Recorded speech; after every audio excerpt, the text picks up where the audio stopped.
सोनामुखी, हरड़, मुलेठी जैसी अनेक जड़ी बूटियां और हजारों वर्षों का प्राचीन आयुर्वेदिक ज्ञान इस एक बोतल में समाया हुआ है। कायम टैबलेट, आपकी खुशियों का साथी।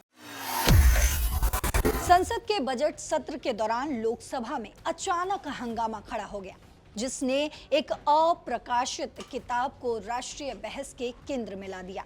ये किताब किसी राजनेता की नहीं, बल्कि पूर्व सेना प्रमुख जनरल मनोज मुकुंद नरवणे की है।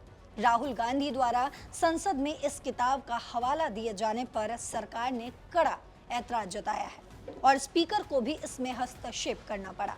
सवाल उठने लगे कि आखिर ये किताब प्रकाशित क्यों नहीं हो सकी और उस पर चर्चा करना नियमों का उल्लंघन कैसे हो गया।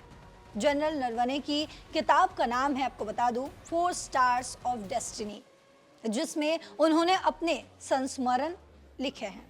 सैन्य जीवन के अनुभवों के साथ साथ 2020 के भारत चीन सीमा तनाव, पूर्वी लद्दाख में हुए मिलिट्री एक्शंस, सरकार और सेना के बीच डिसीजन मेकिंग प्रोसेस और रणनीतिक सोच का जिक्र भी है। वही दिसंबर 2023 में इसके कुछ अंश मीडिया में प्रकाशित भी हुए थे, आपको बता दूं, जिसमें ये संकेत मिला कि चीन के साथ टकराव के दौरान हालात उतने नियंत्रण में नहीं थे जितना आधिकारिक तौर पर बताया गया। यही अंश इस किताब को संवेदनशील बना देते हैं, क्योंकि वे सीधे सीधे राष्ट्रीय सुरक्षा और राजनीतिक निर्णय से जुड़े माने गए हैं। हालांकि इन तमाम बहस के बीच सवाल यही है कि जनरल नरवणे की किताब की कथित किताब में जो दावा किया गया है, क्या कांग्रेस उससे मोदी सरकार को घेरने में कामयाब हो जाएगी? तो समझते हैं एक्सपर्ट एडवाइस इस पर। मेरे साथ दैनिक जागरण के पत्रकार, वरिष्ठ पत्रकार नीलू रंजन सर जुड़े हैं, उनसे समझते हैं। सर, जिस तरीके से राहुल गांधी इस किताब को लेकर बहस लगातार कर रहे हैं, क्या लगता है इससे मोदी सरकार जो है उनको वो घेर पाएंगे, या फिर ये चर्चा जो है वो होती ही रहेगी, बहस जो है वो आगे बढ़ता चला जाएगा? देखिए, एक बड़ा सवाल है। कांग्रेस जो है वो पूर्व आर्मी चीफ जो हैं जनरल मनोज नरवणे, उनकी किताब जो प्रकाशित नहीं हुई है उसके अंश को लेकर के पढ़ने को अड़ी हुई है और उसके माध्यम से वो जो भी चीज़ें उसमें है वो पढ़ के ये बताना चाह रही है कैसे रक्षा मंत्री राजनाथ सिंह और प्रधानमंत्री मोदी कमज़ोर थे और वो डिसीजन नहीं ले पाए। डिसीजन कितनी देर तक नहीं ले पाए?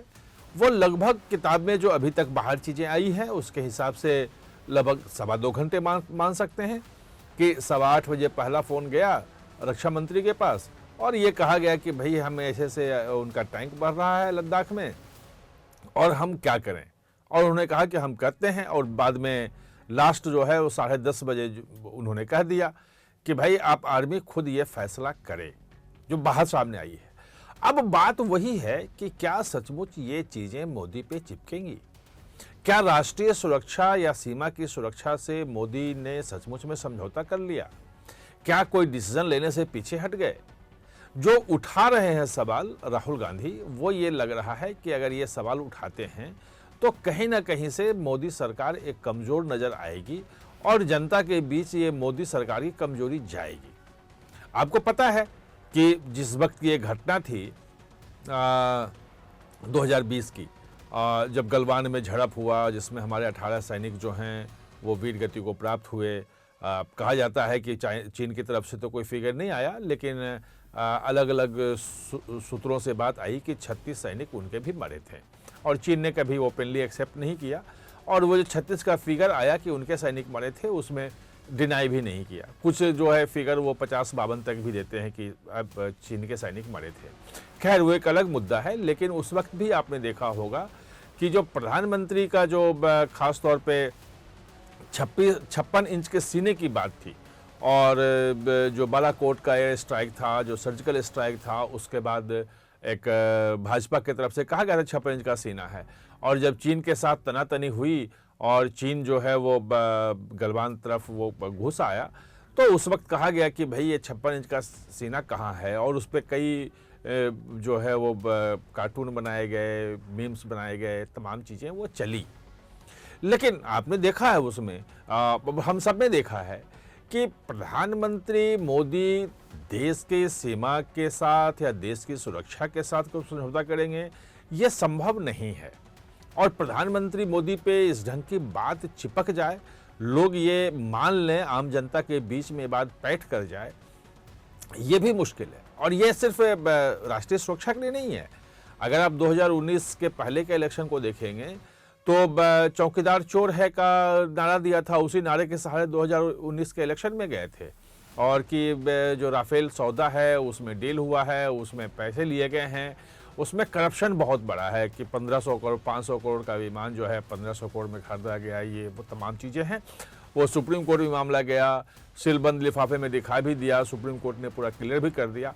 लेकिन जो 2019 के इलेक्शन में भी जो ये चौकीदार चोर है वाला कहा गया था, नारा दिया गया था कांग्रेस की तरफ से, वो मोदी पे चिपका नहीं। क्योंकि ऐसा है कि लगभग आप समझ लिए 25 सालों का 20-25 सालों का उनका जो है अपना एक सरकार के प्रमुख होने के नाते, पहले तो गुजरात के मुख्यमंत्री के रूप में, फिर प्रधानमंत्री के रूप में, कहीं उनके ऊपर कोई दाग नहीं है एक पैसे का भी। यहाँ तक कि जब गुजरात के मुख्यमंत्री से हट के जब प्रधानमंत्री आए तो वहाँ पे जो भी उनके अकाउंट में पैसे थे वो सब वहाँ जो सीएम कार्यालय में काम करने वाले जो लोग थे उनके बच्चों की पढ़ाई के लिए, बाकी चीज़ों के लिए देके चले आए थे।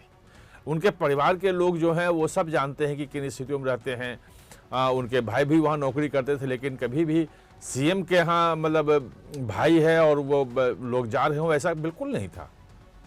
और उनका जो पूरा का पूरा कैरियर रहा है कि किसी के तरफदारी करना, किसी की करना, वो था ही नहीं। तो जो लोग देख रहे हैं, जो जीवन प्रधानमंत्री मोदी का देख रहे हैं, तो ये जो कांग्रेस एक मुद्दा बनाने की कोशिश कर रही है, तो ये चिपकने की बात है कि भाई वो चिपकेगा कि नहीं चिपकेगा। मेन तो सवाल यही है कि लोग ये मानेंगे कि मोदी ने समझौता कर लिया, मोदी चीन के साथ डर गए। भाई चीन एक बड़ी ताकत है, लोग ये जानते हैं। और जैसे आप पाकिस्तान को जवाब देते हैं, सैन्य कार्रवाई करते हैं, वैसे चीन के साथ नहीं करेंगे। और जिस ढंग से पाकिस्तान आपके साथ करता है, आतंकवादी भेज रहा है, आपके लोगों को धर्म पूछ के मार रहा है, पहलगांव को आपने देखा, निर्दोष लोगों की हत्या कर रहा है, मुंबई जैसा जो है वो आतंकी हमला हुआ, इस ढंग की कोई बात चीन के साथ है भी नहीं। तो कुल मिलाकर के चीन के साथ स्टैंड ऑफ है, क्योंकि सीमा जो है वो अभी रेखा खींची नहीं गई है कि सीमा निर्धारित नहीं है।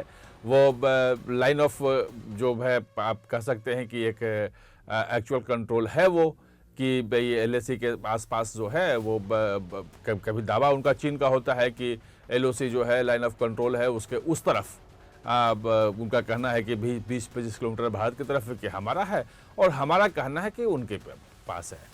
और भारत लगातार जोर दे रहा है कि भाई सीमा पे समझौता करो, एक कॉम्प्रिहेंसिव बातचीत हो और सीमा निर्धारित की जाए।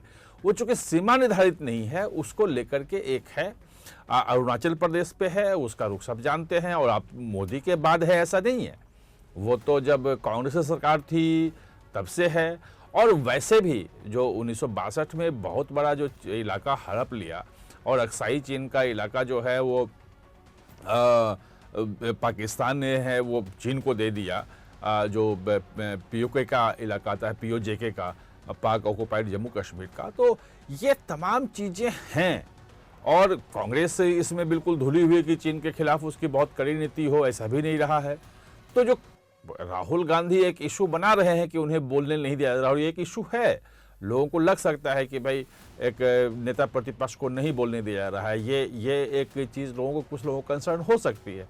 लेकिन जो मुद्दे उठा रहे हैं वो जनता उस पर भरोसा कर ले और जनता मोदी को कमज़ोर मान ले, मोदी पे ये इनका आरोप चिपक जाए, मुझे नहीं लगता।